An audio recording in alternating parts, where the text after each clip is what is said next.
Hello students, last time हमने third chapter start किया था।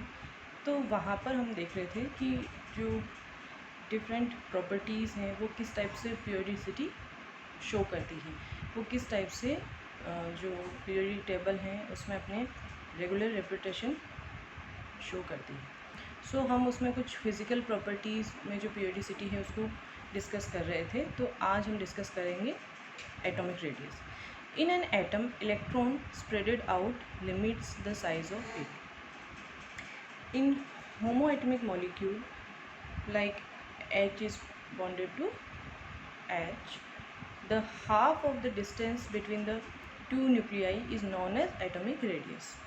Okay, so atomic radius क्या होता है कि किसी भी एटम में इलेक्ट्रॉन जो है स्प्रेडेड आउट रहते हैं, डिफरेंट शेल्स में प्रेजेंट होते हैं।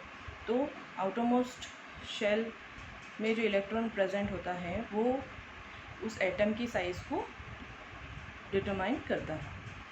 अगर हम होमो एटमिक मॉलिक्यूल की बात करें, मतलब होमो मीन्स सेम टाइप के एटम से बना हुआ मॉलिक्यूल है, जैसे कि H2 जहाँ पर हाइड्रोजन और हाइड्रोजन के बीच में बॉन्ड है, तो वहाँ पर उन दोनों एटम्स के जो न्यूक्लियाई हैं उनके बीच की जो डिस्टेंस है उनको अगर हम हाफ कर दें तो वो क्या कहलाएगी? Atomic radius. नेक्स्ट है कोवेलेंट रेडियस।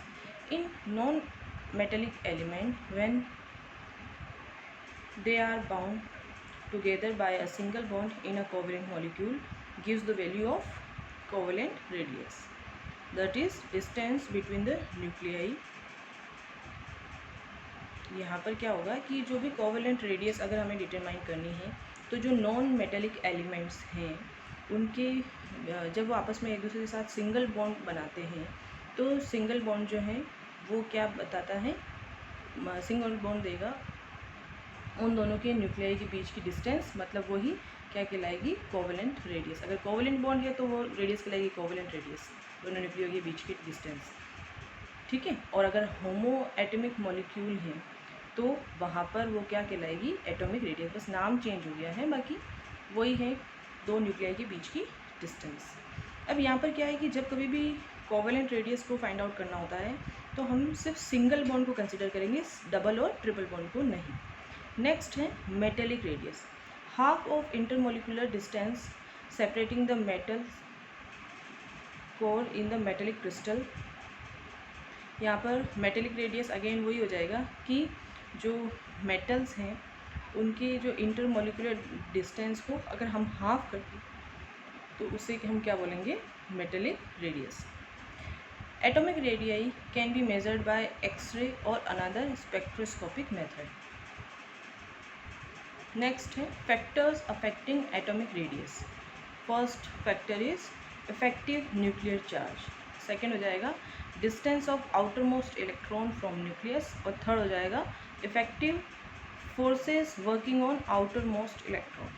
सो यहाँ अगर हम फर्स्ट फैक्टर को डिस्कस करें, इफेक्टिव न्यूक्लियर चार्ज, तो न्यूक्लियर चार्ज जितना ज़्यादा होगा वो आउटर मोस्ट शेल के इलेक्ट्रॉन को उतना ही ज़्यादा अपनी ओर अट्रैक्ट कर पाएंगे, और इस वजह से जो एटॉमिक रेडियस है वो डिक्रीज़ होती जाएगी। नेक्स्ट फैक्टर है distance of outermost electron from nucleus. वही नेक्स्ट बात भी वही होगी कि अगर आउटर मोस्ट शेल की इलेक्ट्रॉन की जो न्यूक्लियस के साथ डिस्टेंस अगर ज़्यादा हुई तो एटॉमिक रेडियस ज़्यादा होगी, और अगर उन दोनों के बीच में डिस्टेंस कम हुई तो एटॉमिक रेडियस कम होगी। और लास्ट फैक्टर है effective forces working on outermost electron.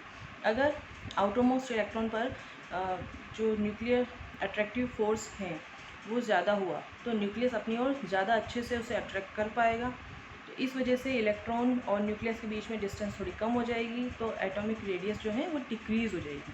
और यहाँ पर अगर बात करें आउटर मोस्ट शेल के जो इलेक्ट्रॉन्स हैं, तो इलेक्ट्रॉन के बीच में क्योंकि सेम चार्जेस हैं तो रिपल्शन होगा, और अगर रिपल्शन की वैल्यू ज़्यादा होगी तो वहाँ पर क्या होगा कि जो डिफरेंट शेल के जो इलेक्ट्रॉन हैं थोड़े स्प्रेडेड आउट रहेंगे, इस वजह से एटॉमिक रेडियस की वैल्यू बढ़ जाएगी। ओके, नेक्स्ट हम डिस्कस करेंगे periodicity in atomic size. First हम डिस्कस करेंगे इन periods. When we move left to right, atomic number increases. So with increasing atomic number. Effective nuclear charge increases.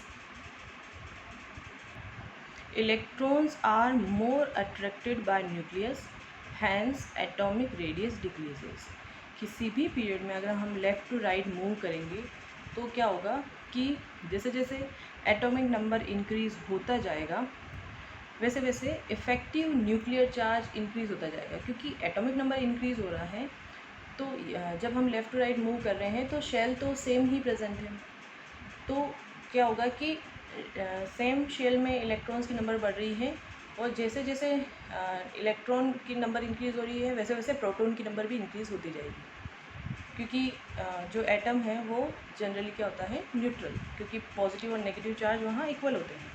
तो electron की number same shell में increase हो रही है और जो न्यूक्लियस है उसमें प्रोटॉन की नंबर इंक्रीज़ होती जाएगी। इस वजह से क्या होगा, इफेक्टिव न्यूक्लियर चार्ज इंक्रीज़ होगा और इस वजह से इलेक्ट्रॉन और न्यूक्लियस के बीच में जो अट्रैक्शन है वो इंक्रीज़ हो जाएगा और इसी वजह से एटॉमिक रेडियस डिक्रीज़ हो जाएगी। नेक्स्ट है इन ग्रुप।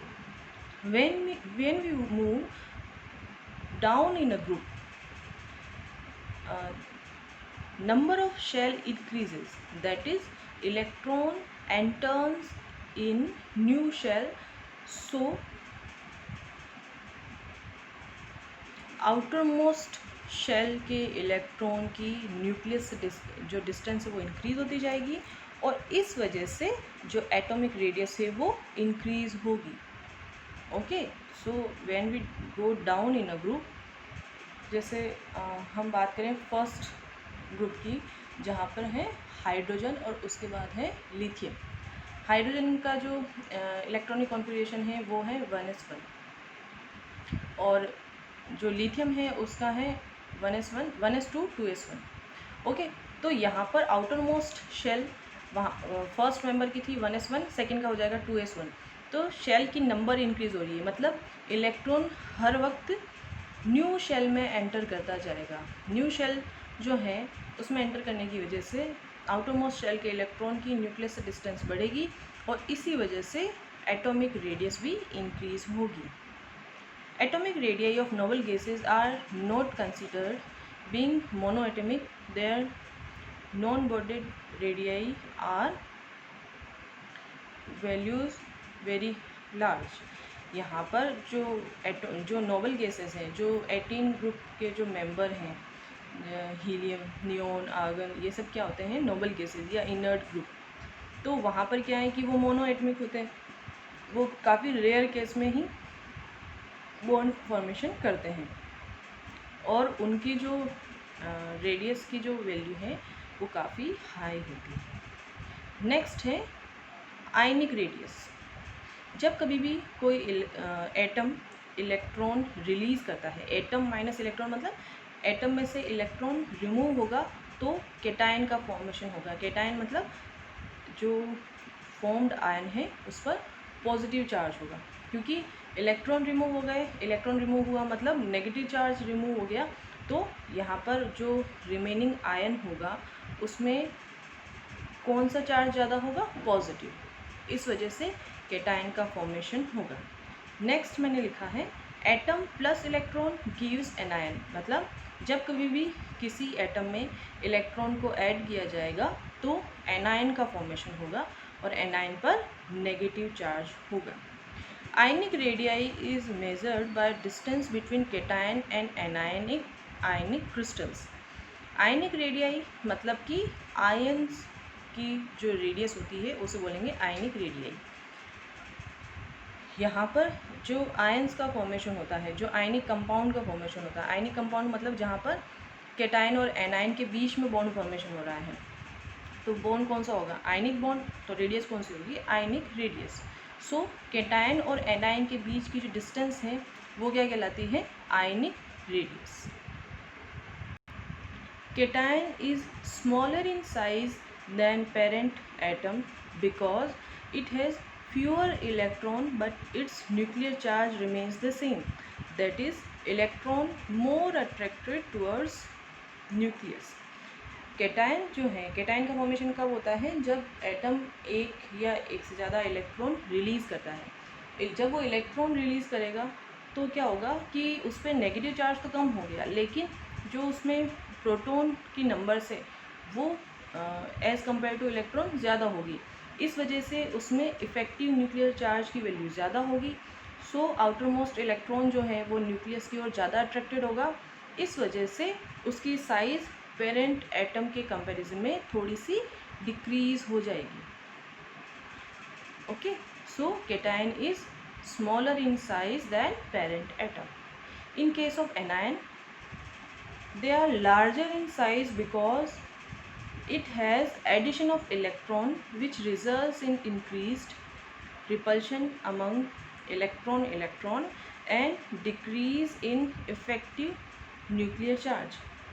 अगर एनायन की बात करें, एनायन का फॉर्मेशन कैसे होता है, जब कभी भी अगर किसी एटम में इलेक्ट्रॉन ऐड किया जाए तो जो एक्स्ट्रा इलेक्ट्रॉन है वहाँ पर ऐड करने से क्या होगा कि इलेक्ट्रॉन और जो पहले से प्रेजेंट इलेक्ट्रॉन है उन दोनों के बीच में रिपल्शन होगा। ये जो रिपल्सिव फोर्सेस हैं इस वजह से क्या होगा कि जो डिस्टेंस है वो थोड़ी इंक्रीज़ हो जाएगी, जो शेल है वो थोड़ा सा लार्जर हो जाएगा, इलेक्ट्रॉन्स जो हैं वो स्प्रेड आउट हो जाएंगे।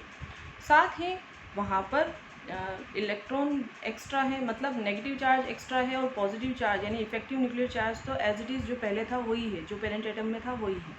मतलब कि वहाँ पर इफेक्टिव न्यूक्लियर चार्ज की वैल्यू थोड़ी कम हो जाएगी और इसलिए जो एनायन है they are larger in size than the parent atom. Okay, next है order of radius in multivalent ion. Multivalent मतलब जहाँ पर एक से ज़्यादा वैलेंसी प्रेजेंट हो वो आयन कहलाते हैं मल्टीवैलेंट आयन।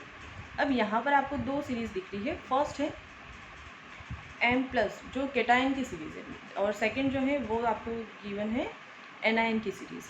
आप देख सकते हैं जो केटायन की सीरीज़ है वहाँ पर जैसे जैसे पॉजिटिव चार्ज इंक्रीज़ होता जाएगा वैसे वैसे जो केटायन है उसकी साइज़ डिक्रीज़ होती जा रही है।